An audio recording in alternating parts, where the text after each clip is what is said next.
지난주까지 저희가 이제 사랑이라고 하는 주제를 가지고 16주 동안 생각을 해 보았었습니다. 오늘부터는 몇 주 동안 구원이라고 하는 게 뭔지 한번 생각해 보고자 합니다. 이 땅에 살아가는 사람들 중에 늘 즐겁고 행복하기만 하게 살아가는 사람은 아마 거의 없을 줄로 생각이 되어집니다. 대부분의 사람들은 사는 것이 힘들고 어렵습니다. 그럼에도 살아야 하기에 살아가고 있는 것이겠죠. 우리 성도로서 우리의 삶은 어떻습니까? 예수님을 믿음으로 우리가 이 땅 가운데 살아가고 있는데 예수 믿음으로써 우리에게 어떤 유익이 있습니까?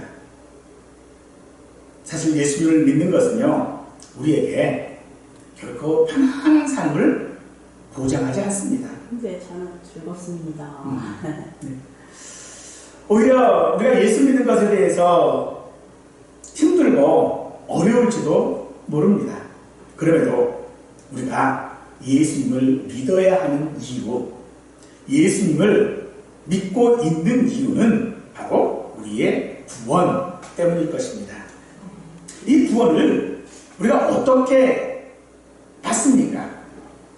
여러분은 이 구원에 대하여 얼마만큼 내 삶에서 생각하시면서 살아가고 있습니까? 성경에는 분명히 믿기만 하면 된다고 했습니다. 성경에는 예수를 믿는다고 고백만 하면 모든 것이 다 잘 되는 것처럼 말하고 있습니다. 과연 지금 저와 여러분들의 믿음은 그러한 믿음입니까? 네. 그 믿음에 대해서 우리가 생각해 볼 때에 나는 어떻게 구원받았기에 지금 이 자리에 있을까? 라고 하는 것들을 우리들이 생각해야 합니다. 그것은 바로 믿음의 순서, 구원의 순서라고도 말합니다.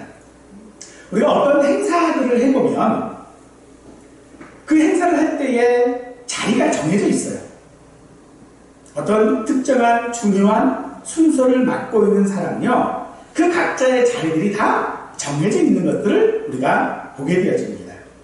따라서 그 순서가 어떤 것인지에 따라서 이 행사의 주인공이 누구인지를, 또 이 행사를 주관하는 사람이 누구인지를 우리는 알 수 있게 되지요. 따라서 우리가 구원받는 순서를 아는 것이 대단히 중요합니다. 이 순서를 알지 못하면 마치 이 구원이 나의 공로처럼 여겨짐으로 말미암아 온전한 믿음을 갖기가 어려워진다는 것이죠. 그래서 우리가 이것들을 구원의 순서 혹은 구원의 여정이라고 이야기를 합니다. 여정이라고 하는 말은요, 그냥 쉽게 얘기해서 기차가 가는데 정거장이 있죠. 즉 구원의 정거장이 어디냐는 거예요. 기차는 반드시 정거장을 마음대로 왔다 갔다 할 수 없어요. 반드시 어떻게 가야 돼요? 정해진 순서에 따라 정거장을 거쳐가야 목적지에 도달할 수 있는 것이죠. 우리의 구원도 마찬가지입니다. 우리의 구원도요, 과정이 분명하게 있습니다. 단지 우리가 그 과정을 잘 깨닫지 못하고 있을 뿐이겠죠. 이 구원의 여정에 있어서 가장 첫 번째 여정이며 부르심입니다. 부르심이 첫째인 이유는요, 우리가 왜 존재하고 있는지를 알아야 하기 때문입니다.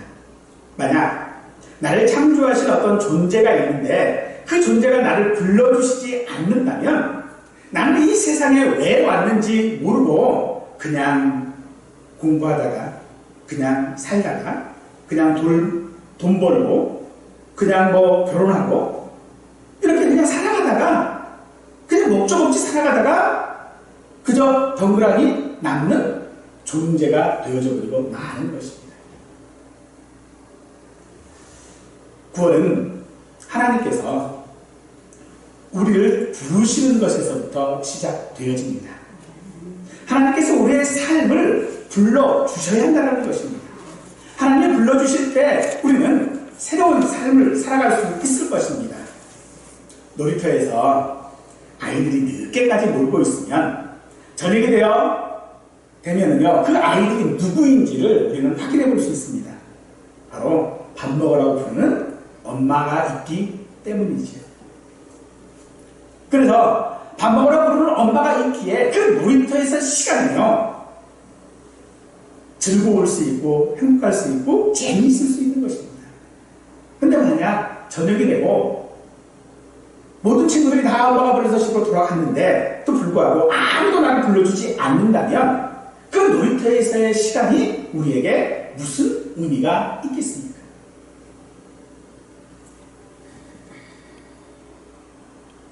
하나님께서 우리를 부르셨다면 그 부르심은 분명히 우리에게 즉각적으로 응답을 하게 되어져 있는 것입니다.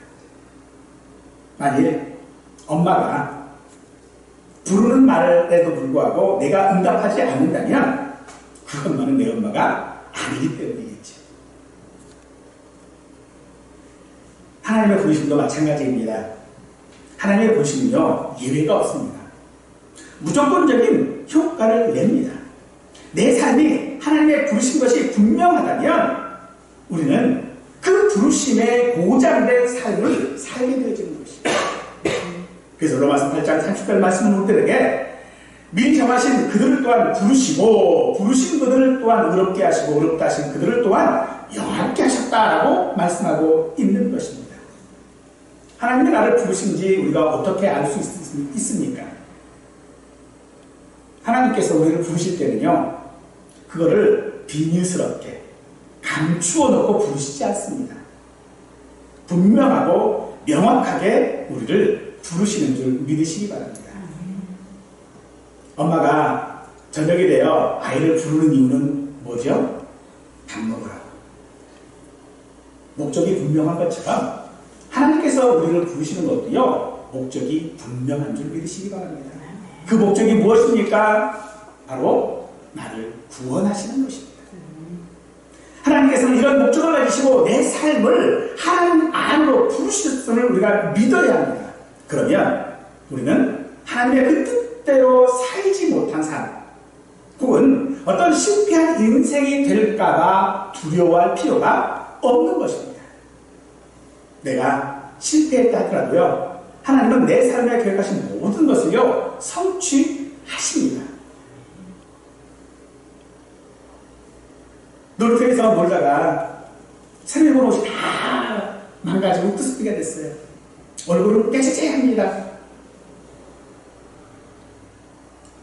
그래서 엄마가 부르는데 안 갈 겁니까?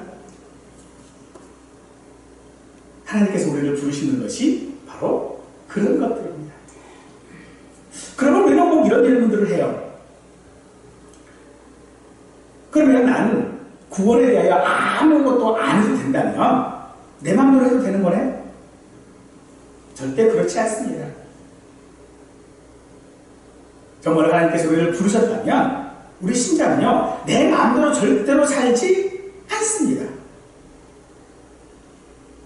오히려 정반대로 살게 되죠. 탐탐함이 아니라 순종하는 일에 더 집중하는 삶을 살게 되어집니다.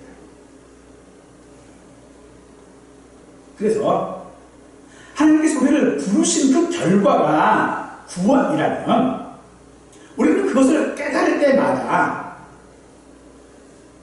실패한 삶을 할지라도 하나님 앞에 나아갈 수 있게 되어지는 것입니다.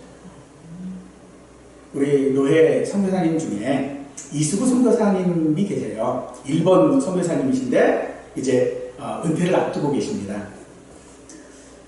근데 이분이 처음에 선교사를 준비를 할 때는요, 인도네시아 쪽을 생각을 하고 선교사를 준비를 했는데 그 길이 열리지가 않습니다. 그러던 중에 일본에 대한 어떤 길이 열렸어요. 그래서 이분이 생각을 하는 거죠.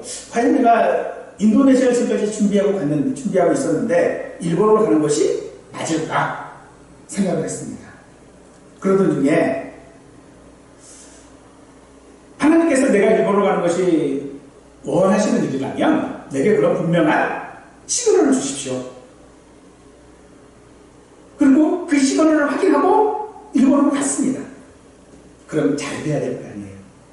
근데요, 안 돼요. 수많은 난관에 부딪힙니다.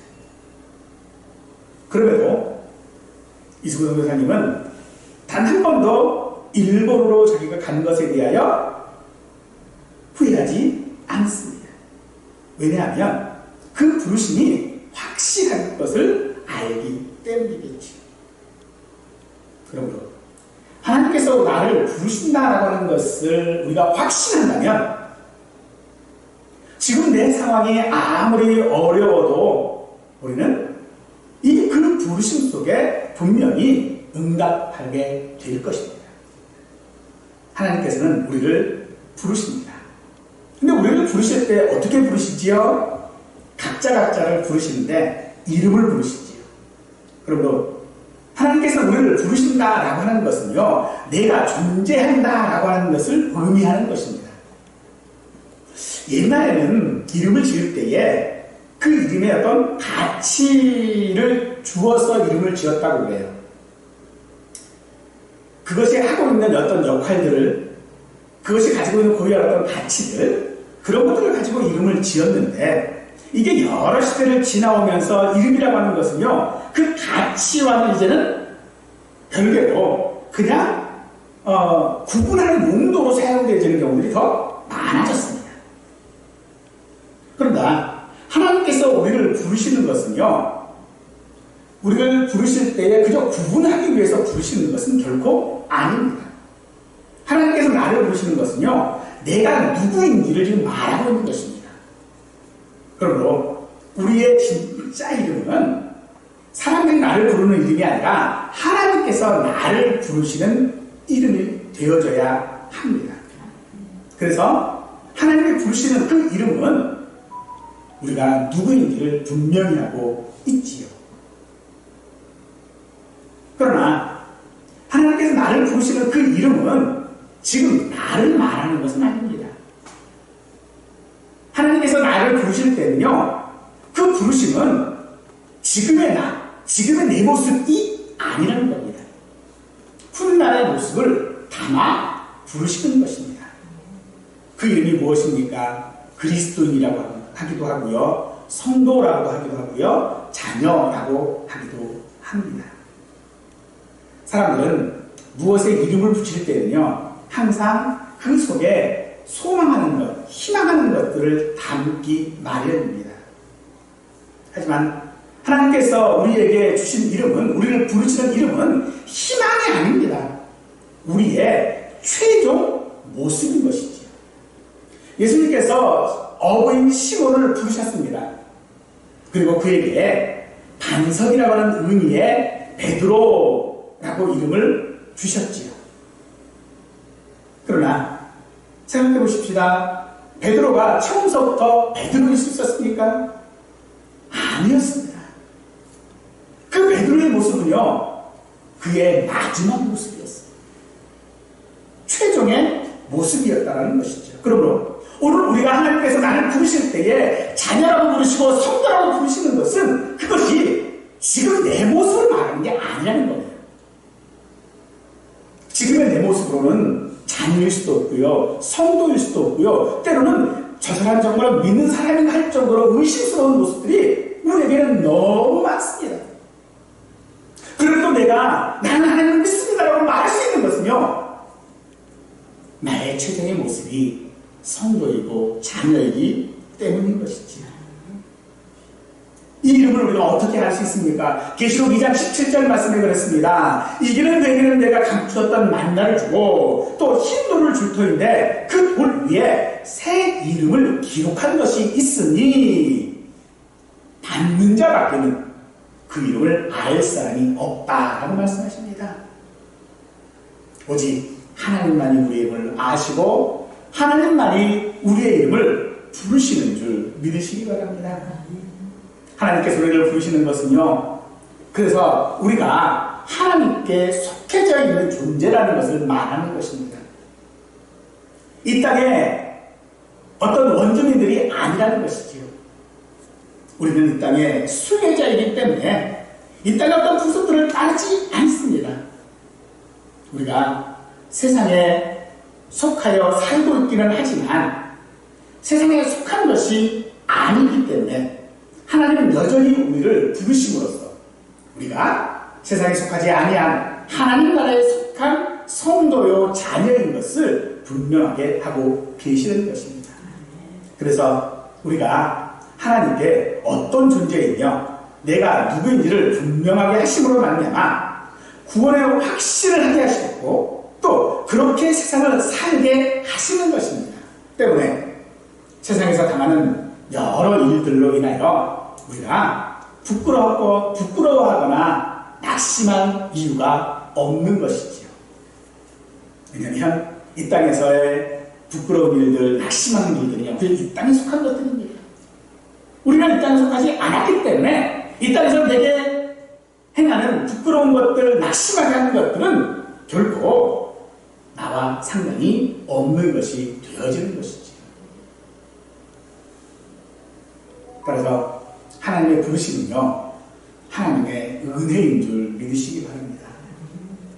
하나님께서는 그 주권적인 사역으로 하나님의 하나님 되심을 통하여 우리를 부르십니다. 엄마이기 때문에 아이를 부르는 것 아닙니까? 따라서 우리는요, 하나님의 부르심에 반응할 수밖에 없는 것입니다. 이는 구원 후에 무엇을 해야 하는 조건이 아닙니다. 무엇을 하고 난 후에 반응하는 것이 아니라는 것입니다. 엄마가 아이를 부르면 아이는 즉각적으로 반응합니다. 엄마가 아이를 부르니까 아이가 생각하니까 아야, 내가 지금 엄마의 이 부름에 내가 대답할 때가 안 됐어. 내 옷이 들어오니까 가서 빨래도 해야 되고 가서 세수도 하고 그리고 나서 내가 엄마의 부름에 대답하겠다. 그런 아이는 없습니다. 하나님께서 우리를 부르시는 것도 마찬가지입니다. 즉 하나님의 부르심에 우리가 응답해야 한다는 것이 바로 그런 의미라는 것입니다. 지금 내 모습과는 전혀 상관없는 것입니다. 마치 우리 신체의 반사신경처럼 그렇게 반응해야 하는 것이 우리인 줄 믿으시기 바랍니다. 그러므로 예수님께서는 우리에게 이렇게 말씀해 주셨습니다. 요한복음 6장 37절 말씀에 아버지께서 내게 주시는 자는 내가 다 내게 올 것이요 내게 오는 자는 내가 결코 내어쫓지 아니하리라 라고 하시는 것입니다. 왜요? 왜 내어쫓지 않습니까? 자녀이기 때문에, 엄마이기 때문에, 내 하나님이시기 때문에 결코 나를 내어쫓지 아니하신다는 것입니다. 사랑하는 성도 여러분, 하나님께서 나를 부르신 하나님이 누구인지 아시기 바랍니다. 하나님은 하나님이십니다. 그 하나님은 내 하나님이십니다. 아브라함의 하나님, 이삭의 하나님, 야곱의 하나님이신 것처럼 이 하나님은 내 하나님인 줄 믿으시기 바랍니다. 그 하나님을 우리가 알 때에 비로소 우리는 하나님 앞에 내 모습들을 가지고 나갈 수 있게 되어 됩니다. 하나님이 나를 부르실 때에 그래서 우리는 즉각적으로 반사신경처럼 응답하고 반응하고 나아갈 수 있게 되어집니다.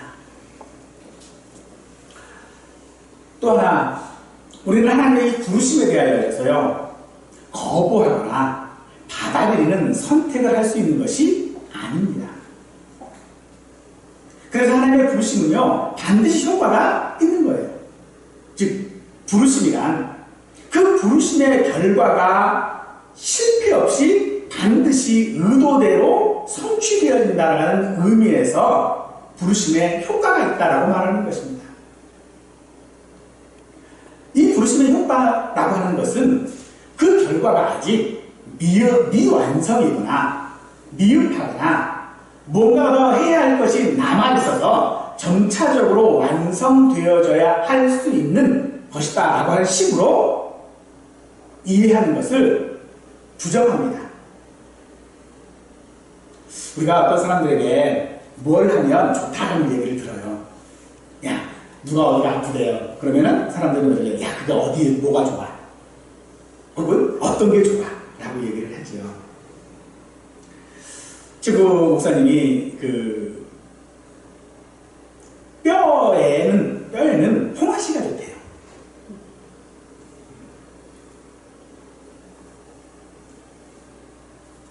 근데 그 말을 우리는 믿느냐 믿지 않느냐는요, 내가 그 말을 해준 사람을 얼마나 내가 신뢰하느냐 라고 하는 것이겠죠. 그래서 그 사람을 다 내가 신뢰하고 그 사람을 알면 그 말을 따를 것이고, 아니면 안 따라요. 부르심이라는 것이 바로 그것입니다. 그래서 이 부르심은요, 시작이 사람 안에서 있는 것이 아니라, 나로부터 출발하는 것이 아니라 하나님으로부터 시작되어지는 것이라는 거예요. 내가 나를 부르는 것이 아니라는 겁니다. 누구에게 가가지고 나를 좀 불러달라고 얘기하는 거냐? 그게 아니라 하나님께서 지금 나를 부르신다는 것입니다. 그래서 나를 부르고 계신 그 존재가 누구인지를 알면 나의 자격은 아무 상관이 없게 되는 거예요. 뿐만 아니라요, 그것을 아는 것은 내가 현실에서 살아가고 있는 여러 것들에 대해서 이길 수 있는, 극복할 수 있는 근거가 되어집니다. 빌립보서 1장 6절 말씀에 그렇습니다. 너희 안에서 착한 일을 시작하신 이가 그리스도 예수의 날까지 이루실 줄을 우리는 확신하노라. 하나님께서 이미 우리를 부르셨습니다. 이미 우리 안에서 착한 일을 시작하셨습니다. 그러므로 우리는 우리 안에 이 일을 시작하신 하나님 앞에 즉시로 응답하고 나가야 할 것입니다. 하나님은 오늘 우리들에게 말씀하십니다. 나무에 삭개오를 부르셨듯이 삭개오야 속히 내려오라. 무덤에 있던 나사로를 부르실 때에 나사로야 나오라 하신 그분이 오늘 우리를 부르시는 줄 믿으시기 바랍니다. 그래서 이 부르심에는요, 두 가지로 작동을 합니다. 그러니까 부르심을 어떻게 작동하냐면 두 가지 형태로 작동한다는 겁니다. 하나는 가장 일반적인 부르심, 바로 전도를 통하여 부르시는 것입니다. 이 부르심은 가장 보편적이고도요, 누구도 차별 없이 복음을 받아들이는 모든 사람들에게 임하는 부르심입니다. 전도로 부르시는 것은 하나님께서 우리에게 맡기신 일이기도 하지요. 디도서 1장 3절 말씀에 그랬습니다. 자기 때에 자기의 말씀을 전도로 나타내셨으니 이 전도는 우리 구주 하나님이 명하신 대로 내게 맡기신 것이다 라고 말하고 있습니다. 즉 우리가 부르심에 있어서 이 부르심은 하나님께서 어떤 사람을 통해서 귓속으로 혹은 어떤 마음속으로 어떻게 그냥 말씀하시는 것이 아니고 전도를 통해서 부르신다는 거예요. 어떤 사람은 간혹 그런 사람이 있어요. 하나님께서 직접적으로 부르셨다라고 하는 사람도 있어요. 근데 그런 일은 없습니다. 그 사람들 보세요. 다 어떻게 갔어요? 다 인간이에요. 하나님은 반드시 전도를 통해서 부르시는 줄 믿으시기 바랍니다. 그런데 그 전도를 누구에게 맡기셨다고요? 우리에게 맡기셨다고요. 나도 현재 지금 하나님이 나를 불렀나 안 불렀나, 내가 구원받았나 안 받았나, 나도 지금 확신이 없는데 다른 사람이 하나님께서 너 부르셨어라고 전도를 하라고? 야, 이거 참 못할 일이 될 수도 있겠지요. 그러나 하나님의 부르심이 자격이 없는 것처럼 내가 전도해야 할 대상에게도 자격을 당할 수 없는 것입니다. 뿐만 아니라 그 자격을 가지고 하나님께서 우리에게 복음을 전하라고 말씀하시지 아니하시고 이미 부름을 받은 사람, 하나님의 자녀들에게 전도하라고 부르심을 받은 것입니다. 그래서 내가 전도하면 저 사람을 받아들일까 안 받아들일까 염려하고 있을 필요가 없다라는 것이죠. 누구든지 우리는 저 사람을 하나님께서 부르셨다라고 확신하며 전도해야 할 줄로 믿습니다.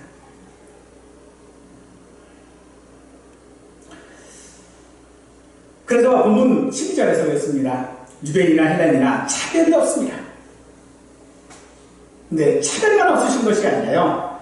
그 부르는 모든 사람에게 부요하시다라고 말씀하십니다. 그 은혜가 넘쳐난다라고 하는 그런 말씀이시겠죠. 근데 두 번째, 그렇게 일반적인 부르심이 있고 난 다음에 두 번째로는요, 개인적인 부르심이 있습니다. 일반적으로 모든 사람들을 통하여, 전도를 통하여 다 교회 오세요, 뭐 예수 믿으세요 해서 어쨌든 간에 교회를 오고 나면 그 다음에 있는 일이 뭐냐면 개인적으로 하나님이 부르신다는 거예요. 우리는 이것을요, 다른 말로 영접이라고 이야기를 합니다. 이건 하나님께서 우리의 마음을 열어주셨다라고 하는 내증이 되어집니다. 하나님께서 내 속에서 내주하심으로써 나에게 역사하시고 계시다라고 하는 것을 확신할 수 있는 방법이라는 것이죠. 그래서 우리는 예수님께서 나를 위하여 십자가에 죽으셨음이 믿어지고요. 성경에서 하신 모든 말씀들이 믿어지는 것입니다. 즉, 처음에는 내가 예수 그리스도를 믿으면 구원받는다, 믿으면 복받는다, 그래서 교회에 왔더니 그 다음에 내가 그동안 믿지 않았던 일들이 자동스럽게 믿어지는 거예요.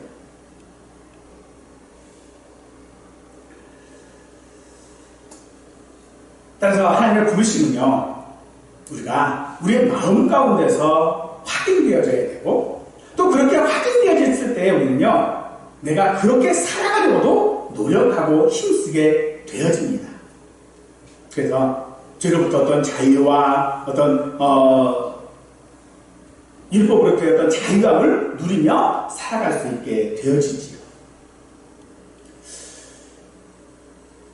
그런데 이 부르심의 과정, 이것은 개인적으로 부르셨던 혹은 일반적으로 부르셨던 이 과정은요, 개인적인 것이 먼저고 일반적인 것이 나중이고, 혹은 일반적인 것이 먼저고 개인적인 부르심이 나중이다 라고 어느 것이 먼저인지는 사실 모릅니다. 그러나 보통은 일반적인 부르심이 먼저인 경우들이 더 많이 있는 줄 믿으십시오. 특별한 경우가 아니면 일반적인 부르심이 먼저 있는 경우들이 더 많습니다.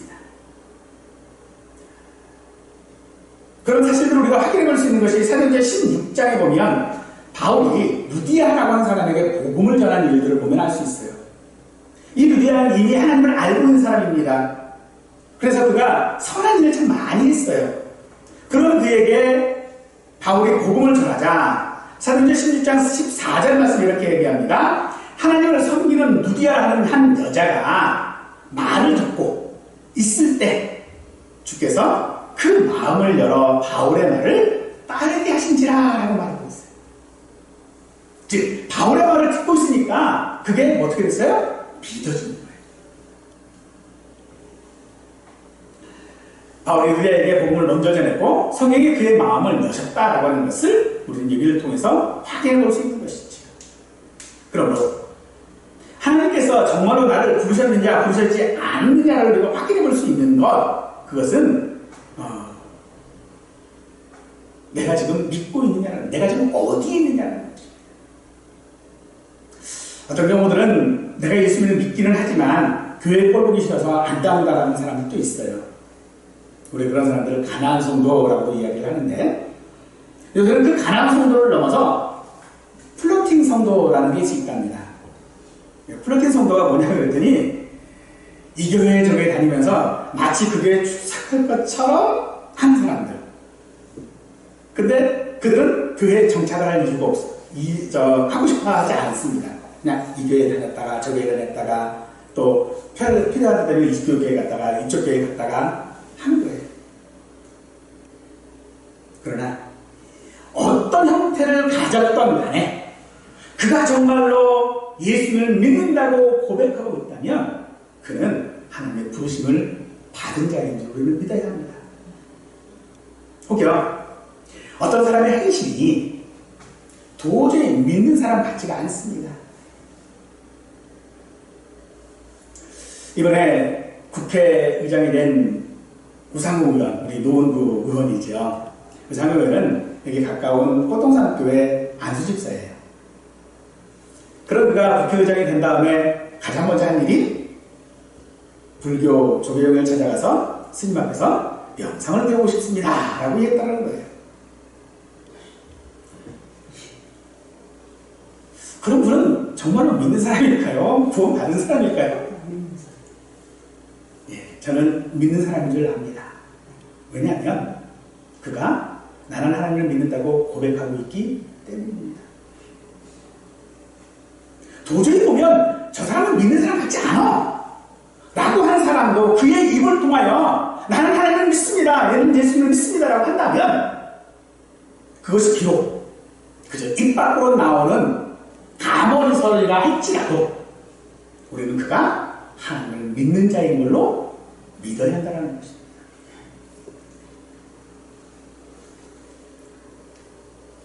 물론 그에게 그 다음에 하나님의 부르심, 즉 내적인 부르심 혹은 개인적인 부르심이 있었는지는 우리는 확인할 수 없습니다.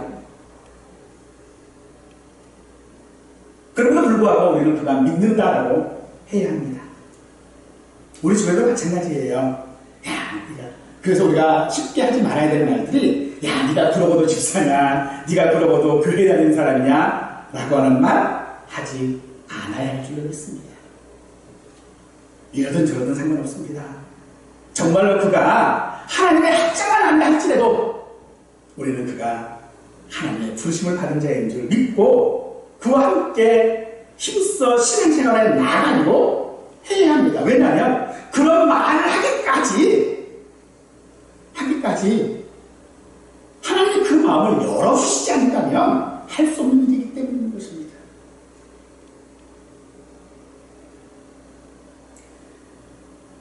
그것이 바로 하나님의 은혜이기 때문이기도 합니다. 생각해 보십시다. 오늘 우리가 하나님 앞에 내가 예수 믿는다고 하는 것, 그 앞에서 생각해 보십시다. 과연 나는 믿기에 자격이 있는 사람이었습니까? 전혀 그렇지 않다는 것이죠. 그러므로 하나님의 부르심은요, 우리의 마음을 여는 능력이 있습니다. 이 능력이라고 하는 것은 강제적으로 열어버리는, 억지로 여는 그런 것이 아닙니다. 하나님의 이 내 마음을 여시는 능력은요, 그 세상에서 어떤 것도 경험할 수 없는 가장 온유한 것이고 부드러운 것이고 인자한 것입니다. 그래서 스스로 그냥 문을 여는 거예요. 그래서 그 부르심에 합당한 삶을 살려고 노력하는 것입니다. 그렇게 살아가려고 힘쓰는 것입니다.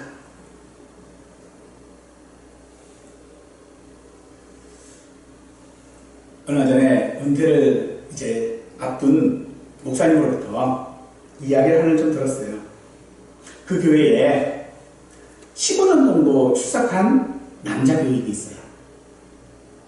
근데 이분은 결혼하면서 아내와 약속을 지키기 위해 교회에 출석하는 거예요. 아내가 결혼 여건은 그걸 거거든요. 나랑 결혼하려면 교회 와야 돼. 그래서 그 약속을 지키기 위해서 15년 동안 교회에 출석했어요.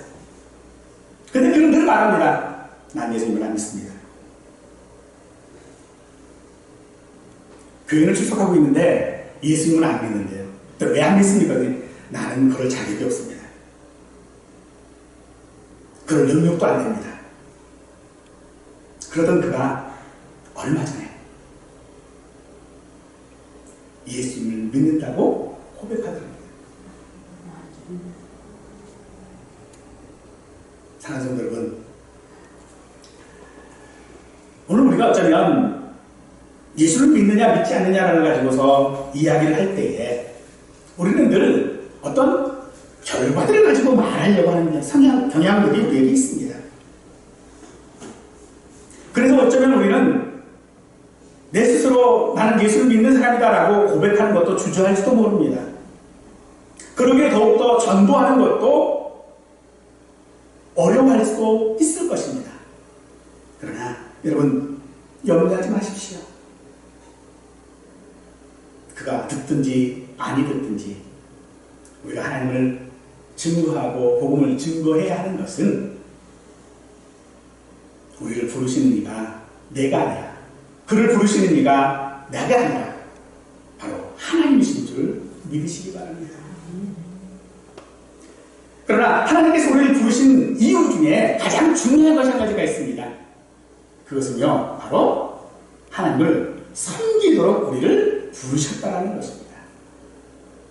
그래서 우리는 할 수 있는 것대로 반드시 하나님을 섬겨야 하지만 여전히 우리는요 기껏해야 무익한 종이라고 고백할 수밖에 없는 것이 우리들의 형편입니다. 그래서 우리가 그 일을 하지 않으면 일꾼이 부족할 수밖에 없게 되겠죠. 하나님께서 우리를 섬기라고 부르셨다고 하고 있습니다. 근데 이 섬기라고 하는 것은 종교적인 어떤 행위를 하라고 하는 것이 아닙니다. 섬기는 것은 행위가 아니라 그 부르심에 대한 응답인 줄 믿으시기 바랍니다. 엄마가 밥 먹으라고 부를 때 응답하는 것처럼 하나님께서 우리를 섬기라고 부르신 것은 지금 모습 그대로 내가 할 수 있는 것이 무엇입니까? 바로 하나님 앞에 응답하는 것입니다.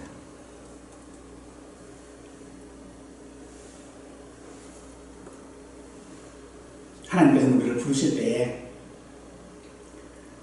우리를 어떤 번호나 혹은 분류하면서 부르시는 것이 아닙니다. 하나님이 부르시면요 어떤 누구에게 일어난 일이 아니라 지금 나에게 일어난 일인 줄 믿으시기 바랍니다. 그러니 지금 내가 누구이든지 내가 지금 어떤 상황에 있든지 그건 문제될 게 없습니다. 바울은 자신이 사도로 부르심을 받았다라는 사실에 대하여서 말할 때에 하나님께서 부르심으로 자기가 사도가 되었다라고 말하고 있습니다. 같은 맥락으로 나를 부르시는 이가 하나님이신 줄 믿으시기 바랍니다. 이 부르심은 분명 사람들을 통하여 오기는 하지만 사람의 탓에서 나오는 것이 아니라 하나님께로 나오는 것인 줄 믿으시기 바랍니다. 그러므로 본문 11절에서 성경에 이르는 누구든지 그를 믿는 자는 부끄러움을 당하지 아니하리라고 말씀하십니다. 사람들은 여러 목적들을 가지고 살아갑니다. 목적이 있다라고 하는 것은 좋은 일이기는 합니다만 사람들이 참 힘들어하는 게 그 목적이기도 합니다. 목적은 성공할 수도 있지만 실패하기도 하기 때문입니다. 하나님은 우리 삶의 목적을 가지고 계십니다. 그러나 그 목적이 나의 능력에 따라서 성취되는 여부가 결정되지 않습니다. 하나님이 계획하셨고 하나님이 직접 이루시는 줄 믿으시기 바랍니다. 따라서 부르심의 효과가 있다고 하는 것은 그 목적의 결과가 분명히 내게 나타난다는 것이겠지요. 그래서 우리는 하나님의 부르심이 없이는요 결코 예수님을 믿지 못합니다.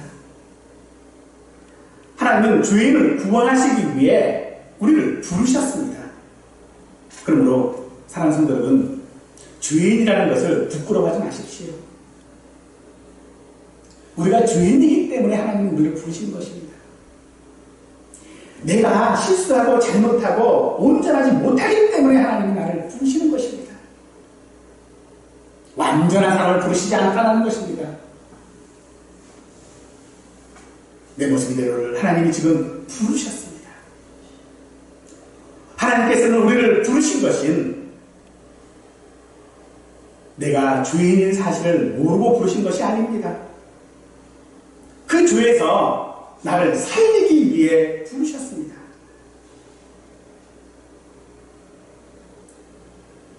그러므로 우리는 그 부르심에 합당한 삶을 살아야 할 것인데 그 삶이 무엇입니까?